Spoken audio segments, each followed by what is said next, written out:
Hoje você tem que compreender, coloca para mim na tela, por favor, o que é uma casta maligna. Você tem que compreender que a nossa luta, o nível espiritual, você tem que compreender e saber o que representa, o que é uma casta maligna. E entender que quando você vem aqui com a gente no jejum, jejuar coletivamente, você tem que entender para quem você está lutando. E eu faço uma pergunta para ti, eu faço uma pergunta para você. Quem vence na guerra? O mais forte ou o mais fraco? Não. É quem tem a melhor estratégia. E você está lutando contra alguém que é muito estrategista. E você tem que ver que quando você vem sábado jejuar, você está usando a ferramenta para combater as castas malignas. É difícil de vir, é uma luta para vir, amém, mas eu não posso parar. E você tem que entender quem é o teu inimigo. Entenda quem é o teu inimigo primeiro para você combatê-lo. Guarda isso. Quem vence é quem tem a melhor estratégia. E aí você vai entender se você está tendo uma casta maligna atuando na tua vida ou não. Abra a sua Bíblia em Marcos, capítulo 9. Marcos 9, 17. O capítulo é o número maior e o versículo é o número menor. 9, 17. Por favor. 9, 17. Marcos capítulo 9, versículo 17. Por favor. Abriu. Diz assim: e um da multidão, respondendo, disse: Mestre, trouxe-te o meu filho que tem um espírito mudo. E este, onde quer que o apanhe, despedaça-o e ele espuma, e range os dentes, e vai definhando. Olha para mim, se a sua vida está definhando, é sinal que tem uma casta maligna agindo, você vai entender melhor. Sua vida está minguando. E eu disse aos teus discípulos que o expulsassem, e não puderam. Olha para mim. Tem uma palavra chamada frustração. E esse pai estava frustrado. Sabe por quê? Porque imagina você procurar um obreiro, um bispo, um pastor, e ele não puder te ajudar. Tem situações na nossa vida que é assim. Tem hora, e se você percebe, você já pediu ajuda para todo mundo. Se é uma pessoa de Deus e até agora nada, tem uma casta maligna agindo. E você não pode fechar os olhos para isso. Você não pode achar é normal. Não é. Imagina a frustração desse pai. Não só do pai, não, dos próprios discípulos. Discípulo é acostumado a expulsar demônio. Era ou não era? Estava com Jesus, expulsava. E não puderam. E aí continua dizendo assim: e este, onde quer que o apanho, eu já falei, o próximo, por favor. E ele respondendo lhes disse: ó geração incrédula, até quando estarei convosco? Até quando vos sofrerei ainda? Trazei-mo. O que ele falou? Trazei-mo. Olha para mim, todo sábado eu tenho falado, procure ter uma vida que você esteja perto de Jesus. Procure ter uma vida que te aproxime do Senhor Jesus. O que me aproxima de Jesus? Quando nós jejuamos, você está ficando perto ou longe de Jesus? Você está se aproximando. Quando você medita na palavra de Deus, você está se aproximando. Quando você perdoa, quando você usa a fé, quando você não ora de qualquer maneira. Ah, vou falar com Deus. Deus, que o Senhor venha. Me poupe.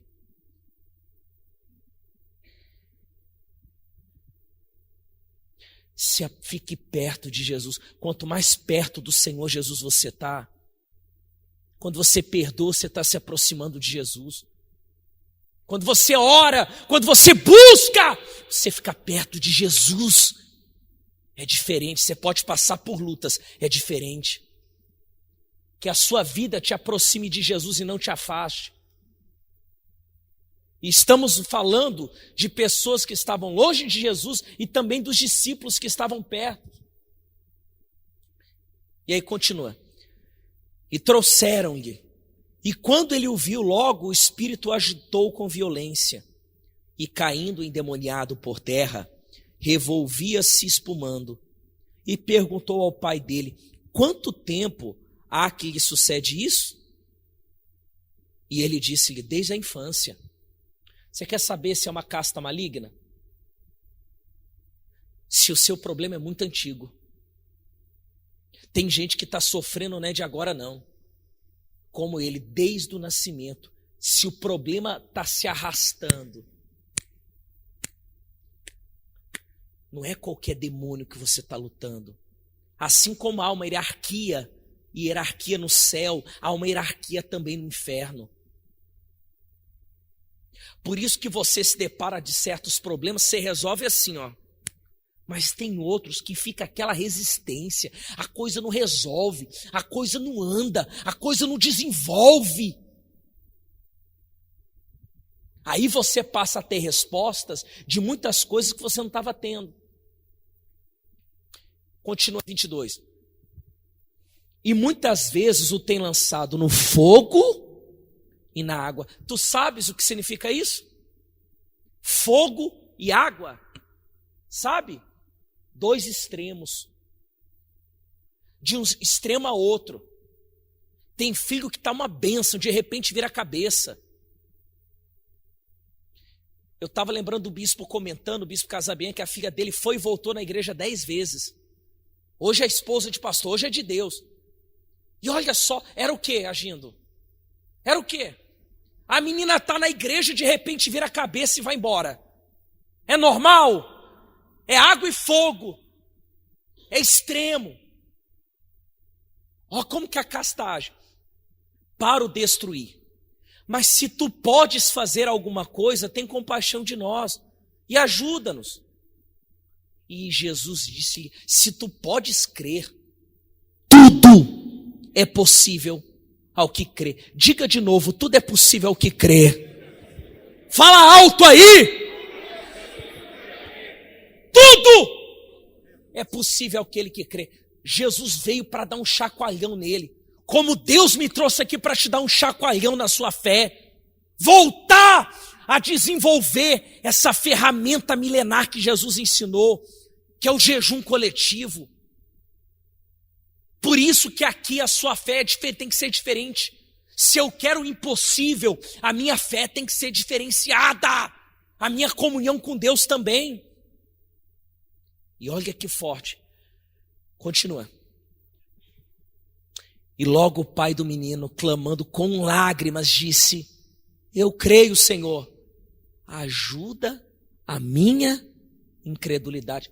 Hoje, muitos aqui de vocês vão fazer isso. Só está dizendo que eu sou incrédulo? Não. É oração da frustração. É tanta coisa que está acontecendo na sua vida, ninguém pôde te ajudar. Você está frustrado dentro de você, a verdade é essa. Porque para esse homem, no fundo, ao mesmo tempo crer e ao mesmo tempo duvidar, é porque está frustrado. Talvez você está assim. Isso pode acontecer com qualquer um de nós. Ao mesmo tempo eu creio, mas ao mesmo tempo eu estou frustrado, eu estou na dúvida. Porque é tanta coisa que está acontecendo que eu estou assim. Então você vai falar com Deus daqui a pouco: Deus, me ajuda. Porque ao mesmo tempo eu creio, mas ao mesmo tempo eu estou como? Duvidando. No fundo, eu não falo para ninguém. Eu mostro força para todo mundo. Mas no fundo, pastor, no fundo, Deus, ao mesmo tempo que eu creio que Deus é o Deus todo-poderoso, é o Deus do impossível, eu estou frustrado. Então você vai ser sincero com Deus, logo, logo. Porque casta maligna vem para bater. E aonde você fala que dói, é onde mais o mal te bate. É onde mais eles vão bater. Aonde mais você fala que dói, é onde mais te bate. Então você vai falar com Deus e ser honesto. Aí no 25. E Jesus, vendo que a multidão concorria, repreendeu o espírito imundo, dizendo-lhe: espírito mudo e surdo, eu te ordeno, sai dele e não entre mais nele. E ele, clamando e agitando com violência, saiu. E ficou o menino como morto, de tal maneira que muitos diziam que estava morto. Mas Jesus, tomando pela mão, ergueu. E ele se levantou. Deus vai te erguer hoje. Deus vai pegar pela tua mão e vai te reerguer. Você pode estar frustrado, você pode estar uma casta maligna ali atuando. Ele vai te reerguer, você pode ter certeza disso. E olha aí que vem o forte, no 28. E quando entrou em casa, os seus discípulos lhe perguntaram à parte: por que o não podemos nós expulsar? E disse-lhe, Jesus quem falou: esta casta não pode sair com coisa alguma, a não ser com oração e jejum. Olha para mim, você está compreendendo agora a força que tem esse ato de nós jejuarmos aqui na igreja? De todo mundo estar em jejum, nós abrimos juntos o jejum, entregamos juntos o jejum. Eu me lembro, fica de pé no seu lugar, eu me lembro de Daniel. Daniel, a Bíblia diz que era um homem fiel, de Deus. Mas sabe o que aconteceu? Um principado impediu a resposta de chegar até ele. Moral da história, ele jejuou e orou. A Bíblia diz que Deus enviou um anjo mais forte e a resposta chegou. Aprenda. Situações, problemas antigos, problemas que te trazem vergonha, coisas que você não está conseguindo chegar. Você já conquistou muito, mas você não quebra aquele limite. É casta. Então, quando você vier aqui com a gente jejuar coletivamente, aprenda isso. Entenda que a força dessa reunião é o jejum coletivo. Prepara um pano de saco também para a gente se humilhar para Deus. Pano de saco não é só humilhação, não. Lembre que em Apocalipse, os dois últimos profetas da Bíblia, que é Elias e Moisés, a Bíblia diz que eles estarão pregando vestidos de pano de saco, a ponto da boca deles sair fogo, de tanta autoridade. Volta a jejuar, cada sábado, não desista, não pare! E sábado, repito, não é reunião, não. Isso aqui, meu cara, é um voto sagrado.